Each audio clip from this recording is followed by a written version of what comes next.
Sans eux, on peut dire adieu au fromage, au yaourt, au pain ou à la bière, les micro-organismes. Bactéries, champignons ou levures sont les ingrédients de base d'un procédé ancestral qui garantit saveur et conservation aux aliments, la fermentation.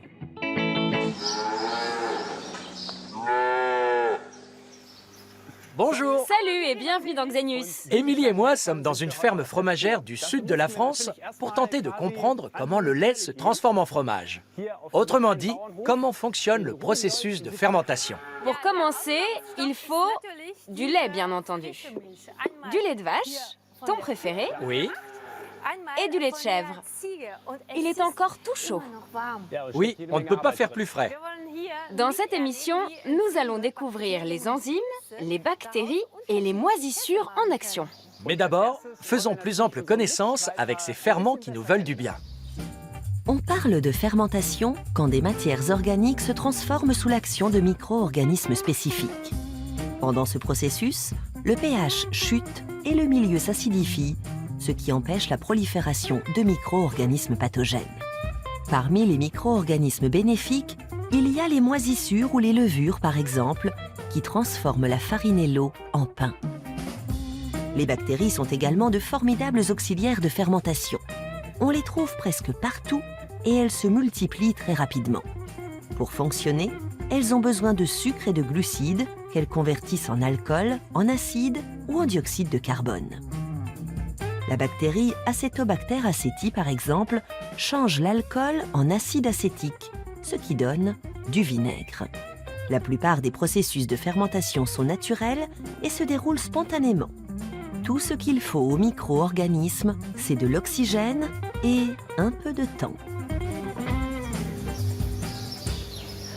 Mais pour fabriquer du fromage, il va nous falloir un peu d'aide quand même. C'est clair, ça s'improvise pas. On va chercher du renfort.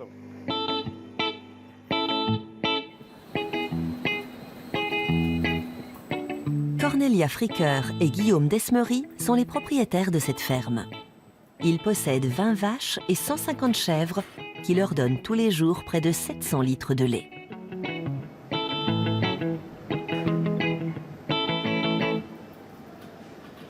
Qu'est-ce qu'on va pouvoir faire avec ça? Alors, avec le lait de chèvre, je vous propose de fabriquer des cabecous. Et avec le lait de vache, on va fabriquer de la tome de vache. Parfait. Et comment ça se fait que le lait se garde moins longtemps que le fromage? Alors, le lait cru ne se conserve pas longtemps du tout. Il faut le transformer en fromage pour qu'il puisse être conservé plus longtemps. Et c'est sous l'effet des bactéries que des processus de fermentation vont se mettre en place et que le lait pourra être conservé. Et c'est une méthode ancestrale de fabriquer du fromage pour conserver le lait. Alors, quelle quantité de lait il va nous falloir pour produire nos chèvres et Tom? Est-ce que là, on a assez avec ce qu'on a eu ce matin? Oui, alors pour fabriquer un cabecou, il faut un demi-litre de lait. Donc là, avec ton seau de lait, on va pouvoir en fabriquer quelques-uns. Par contre, pour fabriquer de la tome, il va nous falloir un peu plus de lait. Allez, venez, on y va. On va à la salle de fabrication.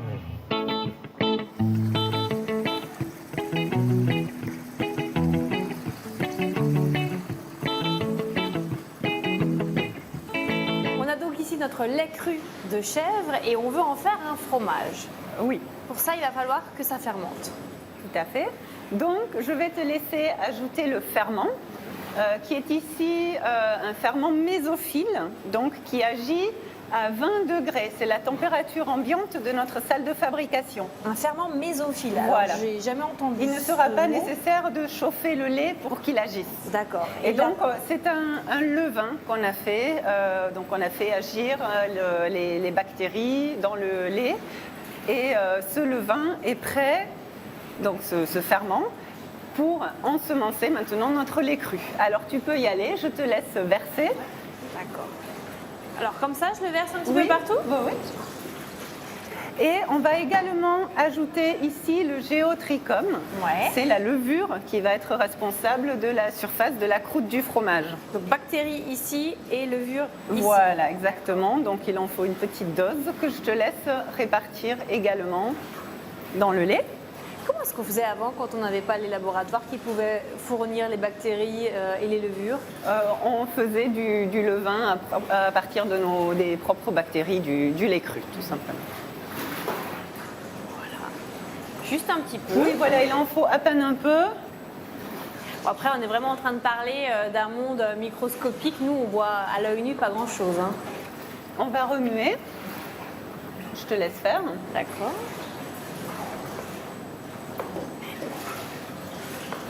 Et pour Voilà. que levures et bactéries puissent bien agir sur notre lait de chèvre, il faut aussi une température idéale. C'est la température ambiante ici, c'est une vingtaine de degrés.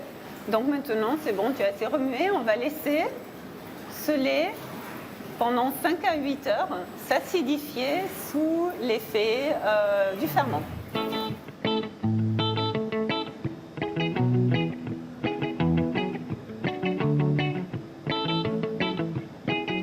Adrien, maintenant, on va ajouter au lait les ferments, ainsi que la présure, parce que notre objectif, c'est, à partir du lait, de créer du caillé, donc du lait solidifié, pour pouvoir mouler du fromage. Ok. Et le ferment, c'est exactement quoi? Alors, le ferment, ce sont des bactéries lactiques qui vont agir dans le lait et transformer le lactose du lait en acide lactique. Alors, on veut enlever une grande quantité d'eau, parce que le lait est surtout composé d'eau, puis de matières grasses, de protéines et de sels minéraux. Et donc, on veut faire en sorte que les protéines du lait, qui sont en suspension dans le lait, se coagulent, donc pour former le caillé. Donc, dans un premier temps, on verse le ferment dans le lait qui a atteint la bonne température. Alors, je te laisse faire, vas-y.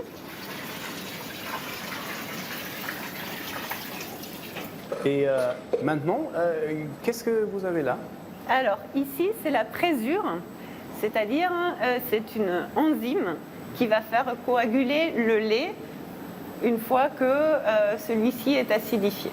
Et c'est un enzyme qui vient d'où? Comment est-ce qu'on le fabrique? Alors, à l'origine, l'enzyme est fabriquée à partir de caillettes de veau macérées qui contiennent une enzyme justement qui s'appelle la chymosine et qui va faire coaguler le lait. Donc, je vais te laisser faire, ajouter la présure dans la cuve. On va bien remuer. Donc pour ça, j'accélère un peu le mouvement des pales qui remuent le lait. Et ensuite, il va être important d'arrêter rapidement tout mouvement. Ok. Alors Pourquoi? je vais te laisser faire ça. Pour que la présure puisse agir et pour que la coagulation puisse se faire.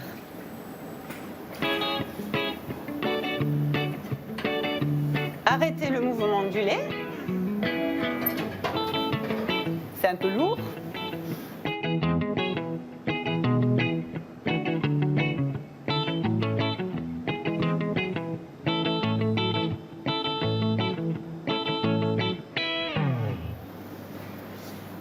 Et maintenant, le lait bouge toujours.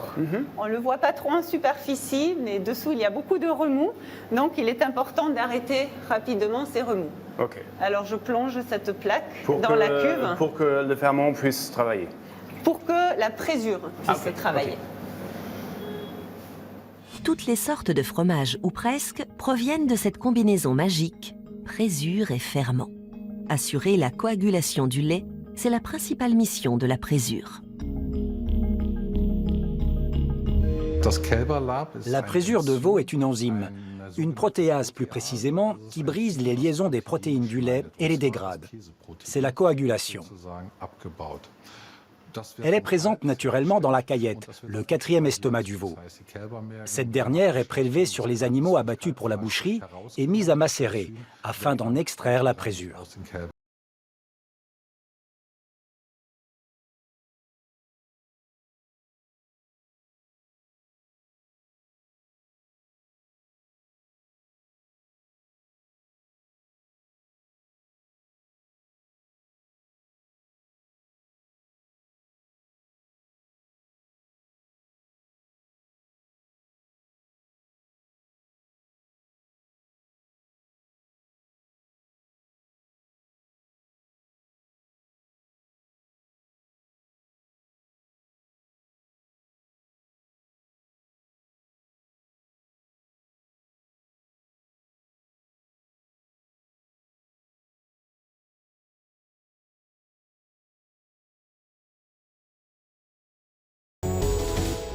La moisissure synthétise des enzymes dites extracellulaires qu'elle libère dans les tissus organiques.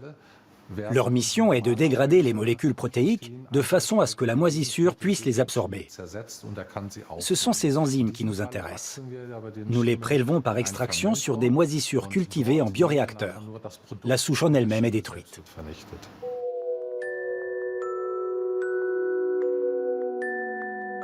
La culture en bioréacteur, aussi appelée fermenteur, permet une production industrielle d'enzymes.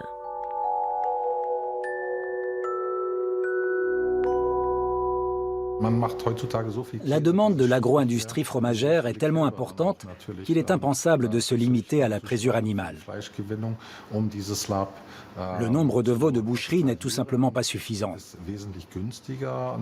De plus, la production d'enzymes en bioréacteur revient moins cher. Et d'un point de vue environnemental, elle est beaucoup plus pertinente que l'extraction de présure animale. La méthode présente cependant un inconvénient. Le dosage est très délicat. Il faut savoir qu'en cas de surdose, les coagulants d'origine microbienne peuvent libérer des peptides amers au moment de la dégradation des protéines. Ce qui peut se répercuter dans le produit final et donner une amertume au fromage et aux produits laitiers fabriqués avec ces enzymes. Pour les fromages frais, ce sont les bactéries lactiques qui vont se charger de la coagulation. 2 souches sont utilisées, Streptococcus et Lactobacillus. Elles vont donner au fromage frais leur légère acidité caractéristique. Les produits laitiers fermentés, comme le yaourt ou le lait Ribot, ne sont pas ensemencés avec de la présure. L'acide lactique libéré par les bactéries suffit à faire cailler le lait. Pour les fromages à pâte dure, en revanche, impossible de se passer de présure. Mais si les enzymes déclenchent le processus, elles ne déterminent pas l'arôme du fromage. Ce sont les bactéries qui jouent un rôle prédominant dans l'éclosion des saveurs typiques de chaque fromage. Mais d'autres facteurs ont un rôle important. La température, la teneur en sel, l'apport de bactéries supplémentaires ou de moisissures, comme pour le camembert ou le brie.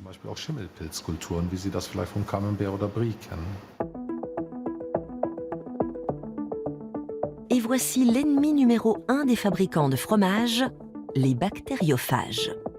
Des virus qui pénètrent dans les cellules des bactéries lactiques et s'y multiplient.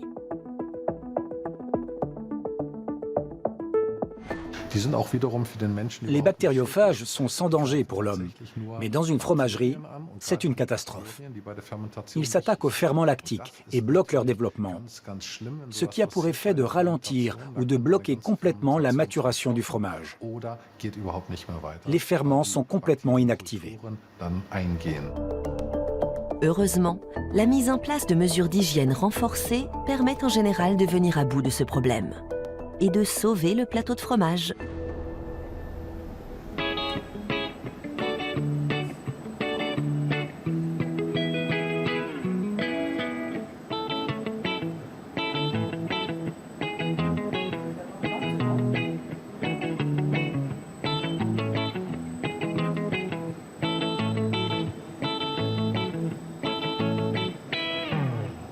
Pourquoi est-ce que c'est important de décailler? Est-ce qu'on ne peut pas juste utiliser les mixeurs? Non. Alors, le cahier type présure qu'on a là est un cahier assez solide dont on va vouloir extraire l'eau qui se trouve emprisonnée dedans.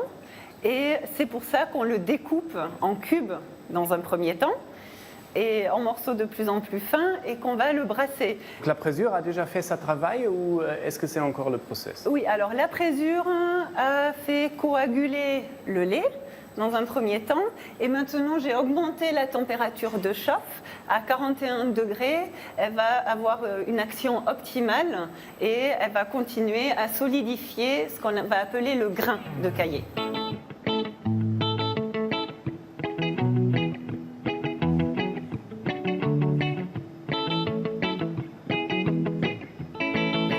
ce cahier a eu besoin d'attendre en fait 10 heures à peu près, c'est ça, la nuit? Oui, tout à fait. On a ajouté le ferment hier matin, on a laissé agir le ferment, le lait s'acidifier, c'est quelque chose qu'on mesure. Et ensuite, on a ajouté une petite dose de présure pour aider à la solidification au caillage. Alors, on a une consistance qui a l'air assez molle. Oui. Est-ce qu'on va quand même pouvoir le travailler? Comment ça va se passer là? Oui, alors ce cahier-là, il faut le traiter avec beaucoup de précautions. Il est fragile. Je vois que j'ai une louche. Donc voilà, on va prendre une louche et on va mouler à la louche dans des faisselles. Okay. C'est une fabrication traditionnelle de fromage de chèvre, mais on pourrait tout à fait faire ça avec du lait de vache. Ce n'est pas lié au fait que c'est du lait de chèvre. D'accord. Alors, on va doucement plonger la louche dans le cahier, la faire tourner sans casser le cahier. Un peu comme si on faisait des glaces. Tout à fait. Et le déposer dans la faisselle. Tu peux en mettre un peu plus, une demi-louche de plus. D'accord. 1,5 en fait, voilà, par... En essayant de laisser le cahier le plus intact possible. Comme ça, il pourra mieux s'égoutter. Ah d'accord. Ça aide après. Là, si je déborde... oui, c'est pas très grave. Tu en as mis beaucoup. Tu pourras en mettre un peu moins. Alors attends. Hop. Comme ça? Et tu peux poser ta faisselle et continuer avec la prochaine. D'accord. Et ainsi de suite. Donc là, sous le cahier, tu vois qu'apparaît un liquide. Ouais. C'est le sérum. Oui. C'est le petit lait? Tout à fait. D'accord. Qu'on appelle le lactosérum au petit lait, qui va également s'égoutter par les trous des faisselles. Et est-ce que là, on pourrait déjà le manger, le goûter, notre cahier? Tout à fait, oui.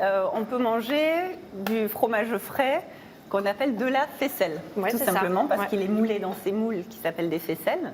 Et ça se mange. On le laisse s'égoutter quand même un peu. Et ensuite, on peut le manger sucré ou salé. Est-ce que le fait de faire comme ça un moulage à la louche, ça va influencer aussi la façon dont va se développer après le fromage?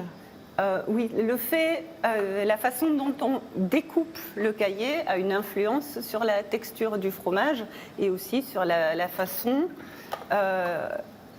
dont le lactosérum va s'écouler, comment il va s'égoutter.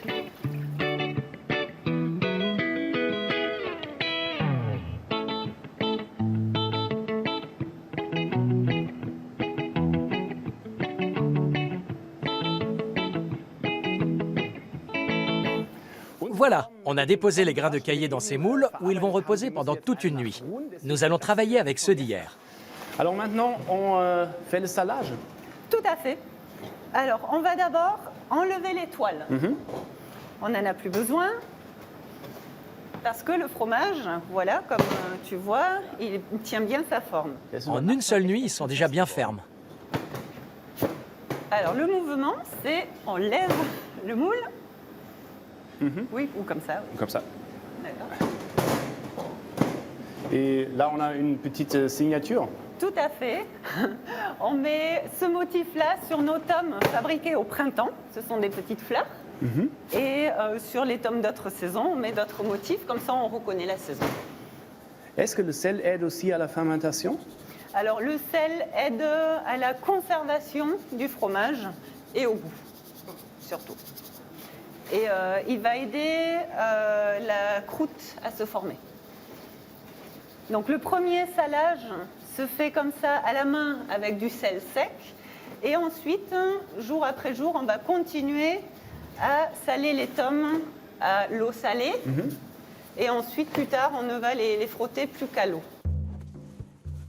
La fermentation permet d'éliminer une grande partie des bactéries nocives, comme lors du brassage de la bière, par exemple.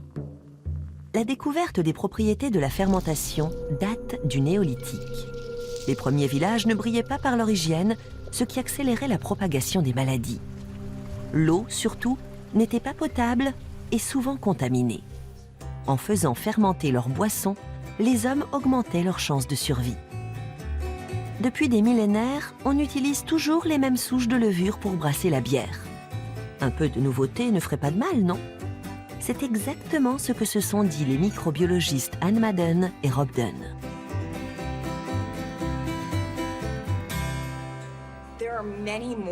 Il existe énormément de levures différentes. Nous avons donc décidé de chercher une souche de levure sauvage qui nous permettrait de créer une nouvelle bière de grande qualité. Et c'est ainsi que nous avons eu l'idée d'orienter nos recherches vers les guêpes. Étonnant et pourtant vrai. Avec le nectar des fleurs, elles absorbent également les levures présentes sur le liquide sucré. Nous savions que les guêpes étaient des sortes de réservoirs à levure sauvage. En analysant leurs tubes digestifs, nous avons fini par découvrir une souche très intéressante, jamais utilisée pour la fermentation de la bière. Nous avons ici 4 sortes de levures différentes qui proviennent des arthropodes que nous sommes en train d'étudier. Chacune d'entre elles a un aspect qui lui est propre. Elles ont développé des pigments différents. Les parfums sont très variés. Celle-ci a une note plutôt fruitée. Oui, et cet arôme va sans doute se répercuter sur le goût final de la bière. Il faut que nous gardions cela en tête. Peu de levures sauvages produisent de l'alcool, et quand elles le font, elles donnent souvent un goût infect à la bière. Donc pas celle-là. C'est pas juste, c'était un piège. Nos chances de succès étaient vraiment très minces, mais nous avons quand même trouvé quelques levures capables de produire de l'alcool. Je les ai envoyées à John Shepard, notre brasseur. Scientifiquement parlant, c'était presque perdu d'avance. Mais quelques semaines plus tard, j'ai reçu un mail de John m'annonçant qu'une levure avait fait de la bière. C'est vrai. Les souches de levure isolées à partir du tube digestif de guêpe ont donné de la bière. Et cette bière, tu vas la boire. Je ne sais pas trop quoi en penser. Je peux vous faire confiance? Eh bien, goûte. Ok, j'y vais.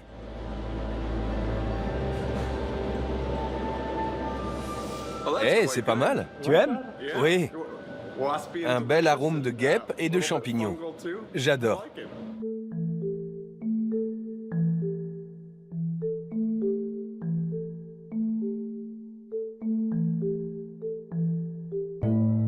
Alors c'est ici où se déroule l'affinage. Ce qui me surprend un peu, il fait froid ici. Oui, dans notre cave d'affinage d'étome, il fait frais, il fait entre 10 et 12 degrés.